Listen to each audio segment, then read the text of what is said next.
Chapter 23. Standing in the Queue. Meanwhile, Mr. Howells had written to Mr. Albert Head, who was chairman of the South Africa General Mission, as well as being chairman of the Keswick and Llandudno Conventions, and offered for the mission field.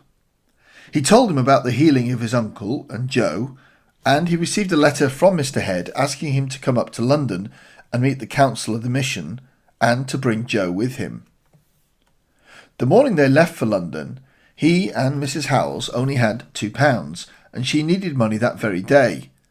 But, as usual, first need, first claim. As he was going before the post arrived, he had the claim on the money, and he comforted his wife by saying that more would be sure to come in the post. Joe and he arrived in London with only 5 shillings, having taken single fares. Mr. Howells met the council the next evening, and he and Mrs. Howells were accepted for the field. A meeting had been arranged for him the following day by Mr. Head, where he was to speak on intercession. The Lord blessed, and when he left the day after, as Mr. Head shook hands with him, he said, "The Lord has been speaking to me through you. I have never kept a missionary before, but God has told me to keep you as my missionary. No one else is to support you, and while you're preaching in Africa, I will share in the harvest." Before they took their return train, they had lunch with some friends, and as they left, an envelope was put into Mr. Howells' hand. When he opened it at Paddington, there were 5 golden sovereigns inside. They'd arrived with 5 shillings, but were leaving with £5. "The Lord has only done for us what he did with the water that was turned into wine," Joe remarked. "He has just changed the colour." They had a praise meeting when they arrived home, Mrs. Howells telling how the £2 came half an hour after he left. "There is nothing in the world better for strengthening one's faith than testings," was Mr. Howells' comment. Later, they both left for Scotland, where Mrs. Howells was to take a year's training in the faith mission.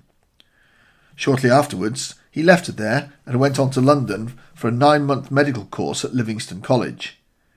Here again there were many trials of faith and deliverances. His special friend at the college, with whom he had close fellowship in the spirit, was Mr. Harold St. John of the Brethren, who became well known later as a Bible teacher. They used to get up at 5 o'clock each morning to wait on God, knocking on the wall between them to wake each other. Meanwhile, Mrs. Howells had all her needs supplied in Scotland. Mr. Howells never once had to send her anything. "We were in the school of faith," he said, "and there is nothing to be compared with having to be delivered to keep you abiding. You'll never do it without." On one occasion, he only had a few days in which to get £20. This was needed for Mrs. Howells' admission to a maternity course in the City Road Hospital, for which she was coming down to London. There was another student, a Cambridge graduate, who'd been saying openly that he never prayed a prayer that had brought a direct, definite answer. So Mr. Howells invited him to join in this prayer for £20. He'd never heard of praying for money like that and expecting it to come. They were to pray for 2 hours one afternoon, each in his own room. The young man was exhausted at the end of it. He'd never known time go so slowly. He said the 2 hours were like 2 months. Mr. Howells did not pray through in the afternoon, so suggested that they should go back for a further 2 hours in the evening. "What?" exclaimed his friend. 4 months' hard labour for £20? However, he agreed to try again if Mr. Howells thought he could be of any help. Before the end of this second period of prayer, Mr. Howells went to his room and said, "You don't need to pray any more. I'm through." "Have you got the money?" he said. "No, but I have got the faith, and the money will come." Late that night they were taking a walk together, when this student suddenly stopped, leaned against a fence and roared with laughter. "What are you laughing at?" Mr. Howells asked. "I was just thinking of the chap who'll have to give you that £20. He'd seen it. 2 days later, Mr. Howells received 2 £10 notes. What a blessing it was when he went to his friend's room and held them up for him to see. It became quite a habit of the principal of the college to invite Mr. Howells into tea whenever he had any special visitors, and ask him to relate some of his experiences of faith. Some people wondered why Mr. Howells studied medicine, after the Lord had given him such wonderful powers of healing. But the point was, as he'd already been mentioned, that he was never opposed to medicine. The principle he had found in a life of intercession was that man's extremity is God's opportunity, and most of the cases he had were when medicine had failed. Commenting on this, Mr. Howells said that he had only refused to give medicine in one case, and that was when Samuel was born and his wife was gravely ill. The Lord had told him she was not to take medicine. What a test it was, he said. It was a fight of faith for me and a fight with death for her. I never shook in my position. The only thing I knew was that the Lord told me. I said to my wife, "You are not to take medicine and you are not to die." At our extremity, in our reading one morning, the words, "Have faith in God," stood out in golden letters. We believed, and from that moment she began to get well. On the general subject of medicine and faith, Mr. Howells said, "To tell other people not to take medicine when we are not sure of our guidance is nothing less than tragedy if they die." But I know of cases where people were guided not to take medicine and had victory all through their lives. One was Lord Radstock, who gave me many instances of how the Lord had honoured faith. Another was A.B. Simpson, the founder of the Christian and Missionary Alliance, who proved over and over again that there is healing in the blood. In cases of giving medicine, it depends wholly on guidance. If the Holy Ghost leads a person not to give it, he will be sure to make up for it. We were both guided to take a course in nursing and medicine, and the proof was that the Lord had to answer prayer to enable us to do so.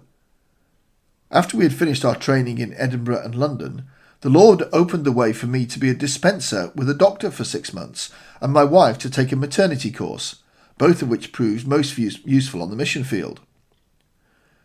About a week before they sailed, they received money from the mission to pay their expenses to London, but they needed some things to complete their outfit, and once again the rule was applied.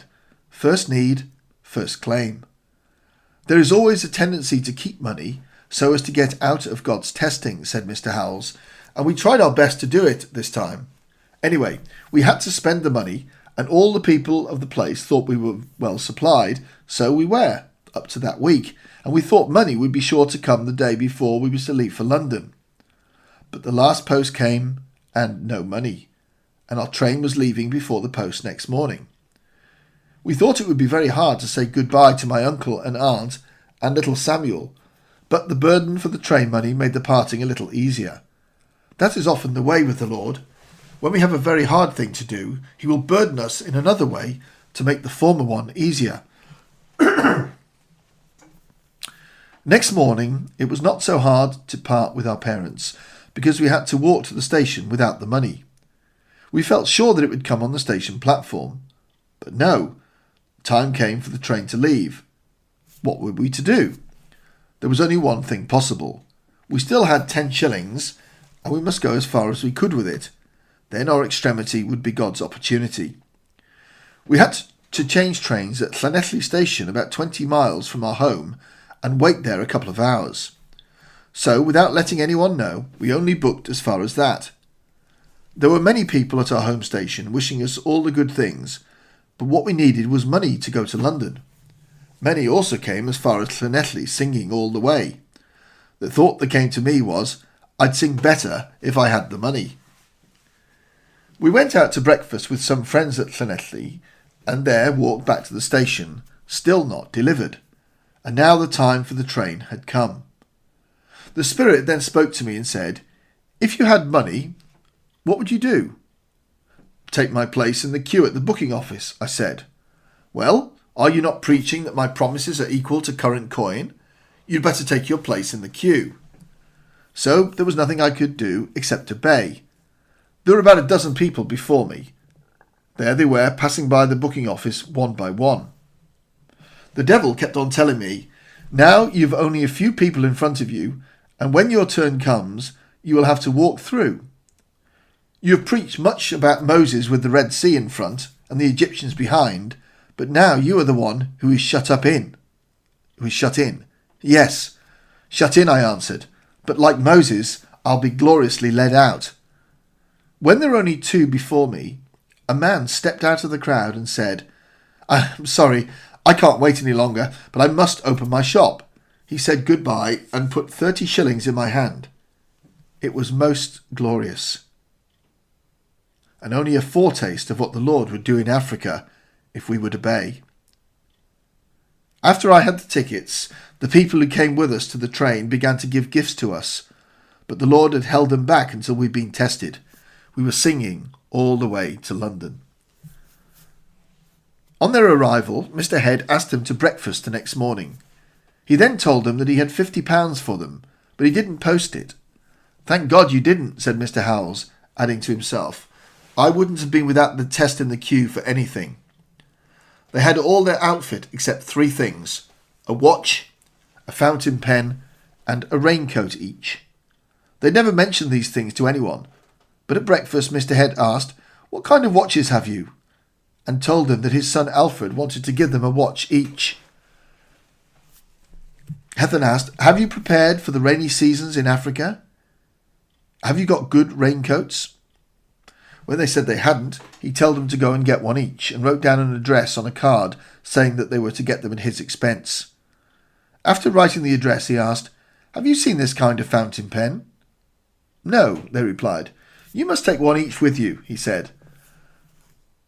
The 3 things they had named to the Lord, he named to them. Mr. Head asked them to come to breakfast the following morning again and to take prayers. He suggested that Mr. Howells should tell the servants a little of his experiences of faith.